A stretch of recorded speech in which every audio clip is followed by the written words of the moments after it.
Hello dear friends. Right now we're in a factory that makes Liuan Cha. Liuan Cha is a kind of tea that can be related to dark teas and other strongly fermented teas. This tea is similar to dark tea from Henan and Liubao from Guangxi. It's probably the least popular tea of all dark teas. It's very rare and made in very few regions. This factory is one of those that makes these teas, but their volume is not huge. We're very happy to be here. They make good tea. I like it very much. We've sold dark teas from Liuan before, but this tea is much better. We have 4 teas from this factory, and 1 from a local farmer. All the teas were made in 2015 to 2016. It's packed in traditional bamboo baskets. All the tea is divided into categories. The first, the second, and the best grade. Tea made from buds. It has no sticks or stems in it. We have all the teas in our shop. We work directly with the manufacturers. We started cooperating with this factory a long time ago. I believe that this tea has great potential. Nobody knows about it yet. We'll see how the factory works. What are the peculiarities? Right now is not the most active season, when even the baskets are made. That starts in autumn. Now they're starting to prepare the tea that will be put in special bamboo baskets. Right now I'll show you this part of the factory and explain to you how it works. Right now half-processed tea is being prepared. It'll be put in baskets later. In Chinese it's called half-goods. The materials have to rest, and only then they're used. It's evening time. The pickers have come here after harvesting. Let's have a look. The workers are standing in a queue. They're arguing about who's going to be first. Some of them came here on bikes, some on foot, and some carried these bags on their own. Some of them just brought tea from other farmers. They all send it to this factory. All the workers try to get here early. If the factory fills up its quota and doesn't need any more tea, the farmers have to sell it on their own. They'll have to sell it for a lower price, or process it on their own. Usually, local farmers don't have special equipment or tiny factories, so they send the tea they have to this factory, where Liuan Cha is made. This is a Honggan oven. It uses firewood. The factory itself is new. but the production methods are traditional, and old local pine wood is used, and other types of wood. The firewood is old too. When the wood is burnt, the Honggang stage starts. Right next to it, the tea is weighed. This person attentively checks the tea. Then he comes back and he writes the weight down. And he gives the farmer a special receipt. Everything is taken into account. Right now the workers weigh the tea.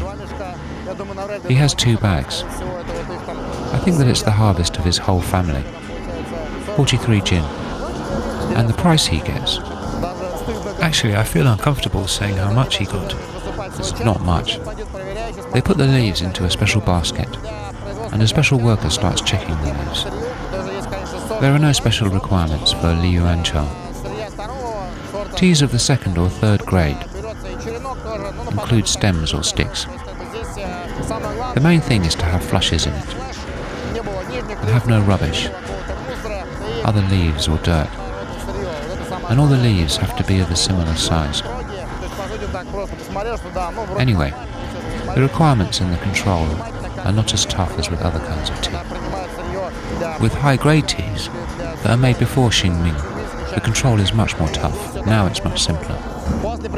After that, the leaves are spread out, and they go through a kind of weighed out stage. But actually it's not that serious.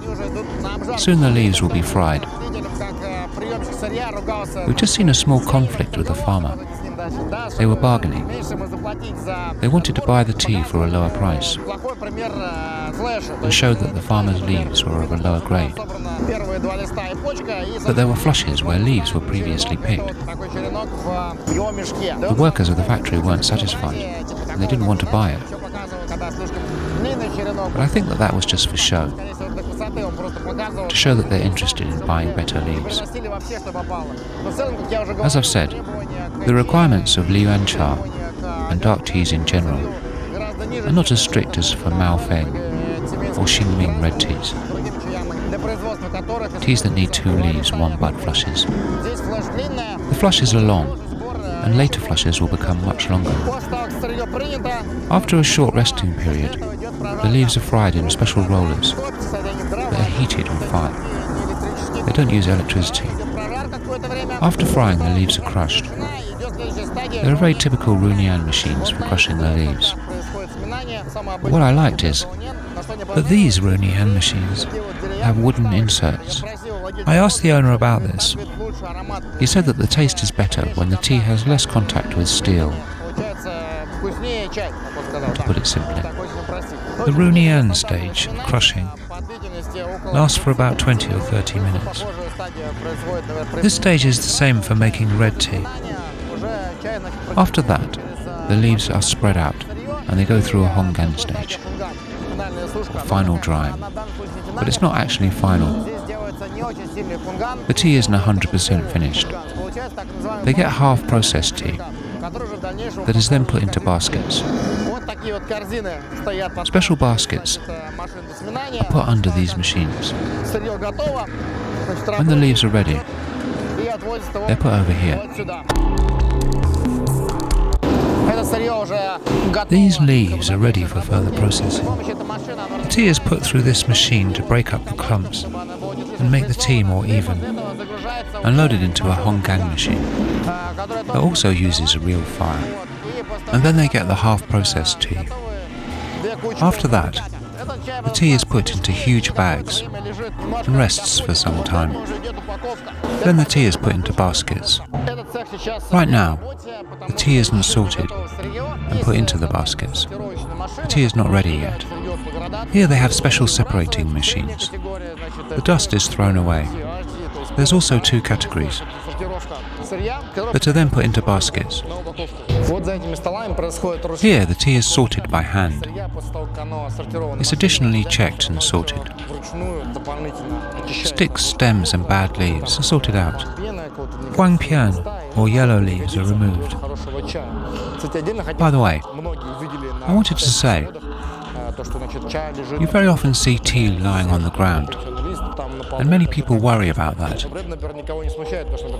But people usually don't care about potatoes being stored on the ground, or that they're literally covered with dirt and kept in dirty places. Like many other foods, it's not sterile at the beginning, but after complicated processing, it becomes clean. No consequences of initial storage are left. At this point, tea can be packaged and sold. These are the burners of boilers. They're used to boil water and generate steam that's used to humidify the tea before packaging. Very often, you can see special steaming machines at poor production facilities. It makes the leaves wet and hot and ready to be compressed. Here, the technology is traditional. Everything is done by hand. Similar technology is used for making puer in bamboo. Here, it's an ancient method, used on a much larger scale. The firewood burns, the water is heated, and generates steam which is used in the process. There are special pots for boiling water. It has a lid and a special grill. Tea is put onto this grill, and then the tea is compressed right here. Right now it's not the correct season. The tea will be compressed in autumn. Anyway, the process takes place here, and is carried out the way I've explained. After packaging, the final drying starts. It's similar to puer production. The tea is dried in special chambers or in open places. It's a natural way of drying. Here, for Liuan Cha production, a method similar to Hongbei is used. Here you can see these special rows that are filled with burning charcoal, and then the baskets are put on the grill. This is a very important moment in the production process. It greatly affects the tea quality. It's as important as Hongbei for Wish and Oolong production. The master's skills are very important. Special charcoal is used, and the whole process is controlled. And this stage gives the distinct smoky flavour to Liuan Cha. The second store is filled with bamboo packaging. It's made of bamboo leaves. Everything is handmade. Even the leaves are joined manually. They get one leaf that's put inside the basket, and then the tea is put and pressed inside. There's a whole storage room of these baskets. They have the most common 1 gin baskets and half gin or 250 gram baskets. And these smaller baskets are packaged and stored together.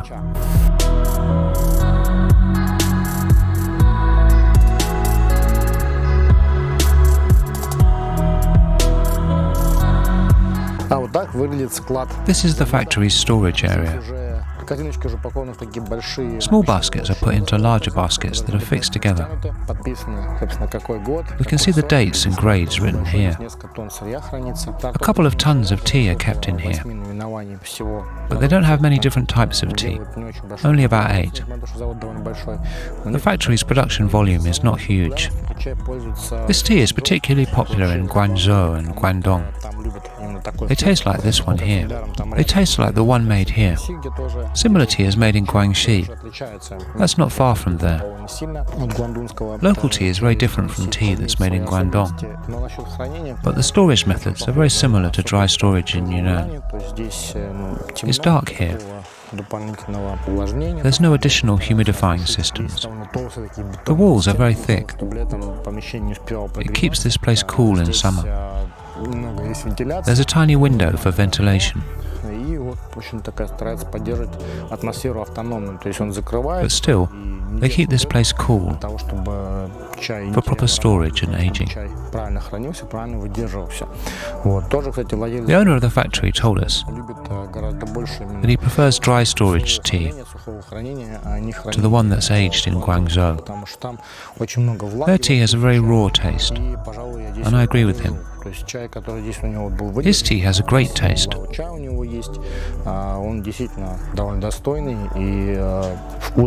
it even reminds me of aged shenpuas. This tea has a similar feel. The taste isn't raw. And I think that dry storage is good for Liuan Cha. It gets aged with a stronger taste. It has a pleasant and balanced aged tea aroma. In this room, the baskets are made. Here only big baskets are made. Small ones are made by farmers and then are sent to the factory. The small ones are put in the big ones. It's half made. When the small ones are put inside the big basket, it's then finished. It consists of thin strips of bamboo that are weaved together by local masters. Enjoy your tea.